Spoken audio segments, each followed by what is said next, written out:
Hi everyone, it's Anasika here, and today I am going to be creating a little altered box that you can use for your small craft supplies, or just a gift box, or just look pretty on your desk. I'm using the Curiosa and Curiosa collection because I just love it. And I love those little images in this collection, so I thought I would flip through the papers before we get started.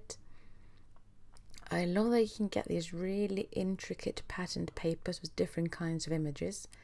Then you get these classic beautiful patterns that work with everything. Love that about this collection. And as usual, the hardest part about crafting with the Graphic 45 goodies is to pick the papers that you want to use. They're all so pretty. I have a difficult time deciding which ones I want to use for each and every project. I started by measuring my box. Now, I usually, when I do altered items, boxes of any kind of shape, I like to have a bit of a frame around the box itself. I don't want to cover the box completely. So as a rule of thumb, really, I measure those pieces so that I have 1/8 inch of a frame around the pattern paper. This is not really strict measurement really, but I do like to measure beforehand so that I am not making total mess of my pattern papers. And like I said, this is not really too precise. It is kind of like an ish measurement. I do like that. But I do prefer measuring my items before I cut the papers, just to make sure that I don't cut them too small so that I am unable to use them. So I'm just trying to pick out the papers that I want to use.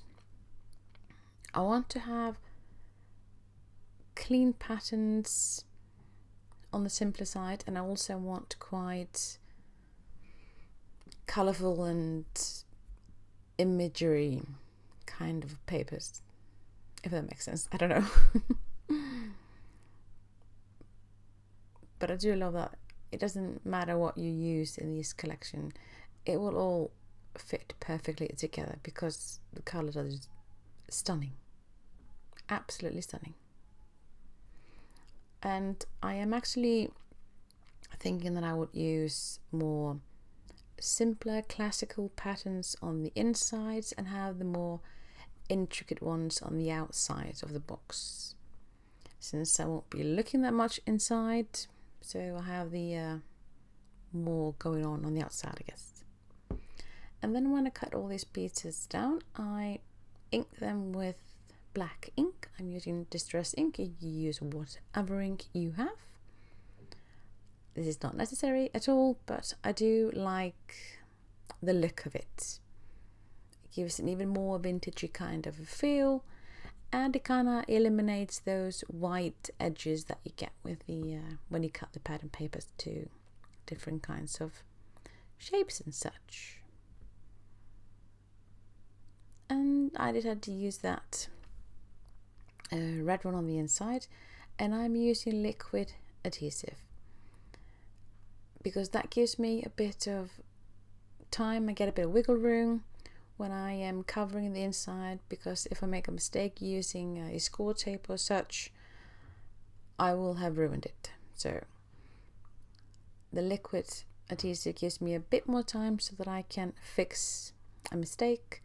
But like I said before, I am not being too precise. This is crafting and I'm having fun, so it doesn't have to be perfect. It is handmade and I want it to look handmade as such. And I'm just making sure that there are no air bubbles or anything in between, so I use my bone folder to really press the pattern papers to the box itself. And like I said, just use every single piece with the liquid adhesive and just covering these so they look pretty. Just make sure that when you use pattern papers that have text on them or images or more complex images, really, just make sure they're using them the right way so they don't look upside down. I have done that several times. Still amazes how I can actually make that mistake again and again. Oh well. Thankfully I have more paper. And I repeat that for each and every side of the box itself, both on the inside and on the outside. And if you get a bit of liquid adhesive coming through the edges or anything like that, you just take a paper towel or whatever and wipe it away. And here I realized I cut it a bit too big, so I just eyeballed and cut about 1/8 of an inch from the side, and that made it fit more precise, really, so that it is not snug, it is just covering most of it. And like I said, I like to have a frame around it, although I'm not too precise about the frame being all the way around on the inside. I just want to have a little bit of a border on the inside, on the top, when you look inside the box, really. Now I decided to use score tape on the outside of the lid. The reason for that, it is just because I thought it might be handled a bit more than the inside or the sides. So I just wanted to make sure that I had something very strong and grippy, so that I wouldn't have any problems with it coming loose or anything like that. It might not be necessary, but at this point I just thought it would be a good idea. And then I want the decorative piece on the lid to be a bit more dimensional, so I put foam adhesive on the back of that. And now I've covered the whole box with the pattern papers that I cut before, and I just need to decide what to do. And now I just knew I needed some bling or glitter or anything sparkly, really. So I just used one of my mica glitter sprays. You can make this yourself. You just mica powder and water and put it in a spray bottle, and this one has a ball in it, so that helps actually loosen the powders from the bottom of the bottle itself. I am a sucker for anything sparkly, so I use any excuse to add a bit of shine to anything, really. And I'm just dabbing off the excess because I want this to dry quickly. And now I'm just adding the sentiment to the top, and then I wanted to add a bit more extra. So I had these metal handles from Graphic 45. I've had these for some time and they look oh so pretty, but I never use them. Why is that? So I thought, why not? And I'm just trying to figure out where I want them to, or what I want the handle to be. It took a wee bit of time, but I finally decided to put it on the outside of the lid, just for fun. It looks cute. These are really easy to put on the box. I decided to make sure that I have holes in the right places, and then you just stick them to the box using these eyelets. No, not eyelets, brads. And Bob's your uncle is done. Like I said, this handle doesn't have a function really. It just looks cute, and I like to add little simple things to a box without actually being in the way or anything. And that is the box done. Oh yeah, I hadn't put the sentiment on top like I thought. Well, now I am going to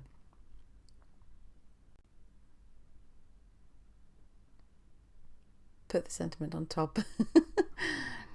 And like I said, I added foam adhesive so it had a bit of dimension. Like I said, you can make these boxes. They don't have to be complicated. I really like the simple look, and that way I can actually use the box and not be too afraid of not touching it because it's so pretty. It is pretty, yes, but it's functional as well. I love that. And again, I am adding sparkly bits because I can, and I'm just adding a touch of sparkly drops in each of the corner of the sentiment. And then I decided I wanted something more as well. I didn't want to go over the top, but I want to keep it simple, but I want a bit more sparkliness. So I decided to add a row of glittery pearls or drops on each side, just to make it look pretty and sparkly.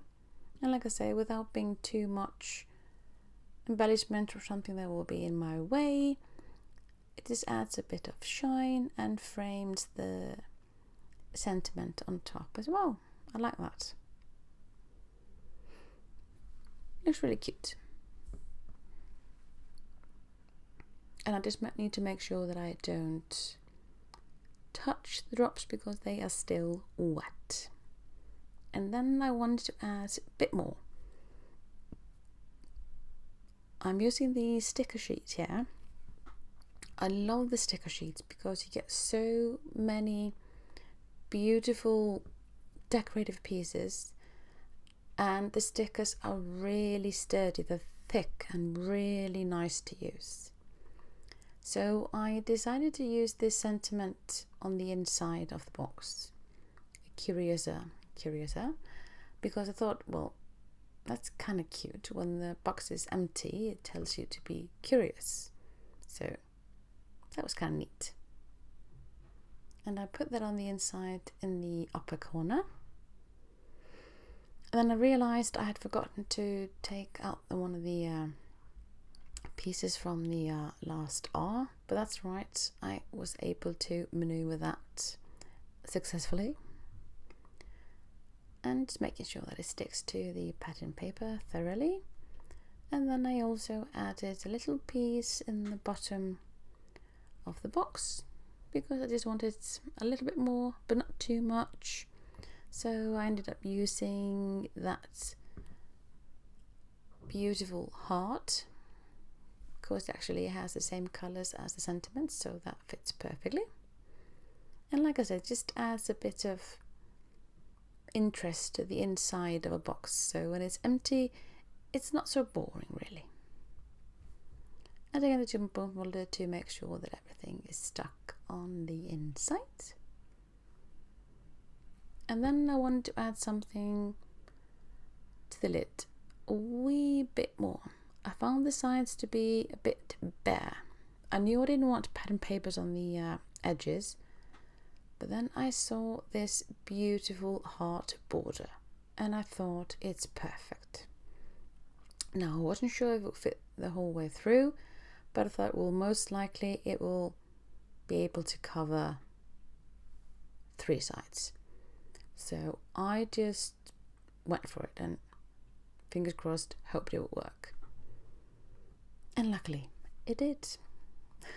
And I'm just sticking those to the sides, cutting them to the size needed, and like I said before, I could just keep a wee bit of a frame, so I'm not wrapping it around the lid because that way I knew I would not have enough. But by doing it like such, cutting it down to size, I could actually use them or make them sure that they actually looked nice on each side. And just sticking it down there. I love that you can use a sticker sheet to add embellishment without much fuss. I really like that about each and every collection that Graphic 45 has. You get loads of beautiful papers, you get die cuts, chipboards and all that. But the sticker sheets are the ones that I reach for the most for some reason. They're just They're always so pretty, and like I say, the quality of the stickers is amazing. They're thick, sturdy, beautiful to work with. Now, I felt that the other side was a wee bit bare. There wouldn't be any decorations there. But like I said before, I didn't want to add too much either. So I ended up using 2 of these golden yellowy looking hearts and put those on the front. Now, since my box is a craft colour, they kind of blend in, but not completely. So in order to make sure that the hearts will stand out a wee bit more, I just grabbed a fine black pen and I just traced an outline, really. So they had a bit of a shadow that actually, I guess, lifts them up a bit, makes them look dimensional even though they aren't. And I like that as a final touch. Quick and simple, really. And that is the box done. Quick and easy and functional project that you can use for smaller embellishments or whatnot, or of course as a gift box.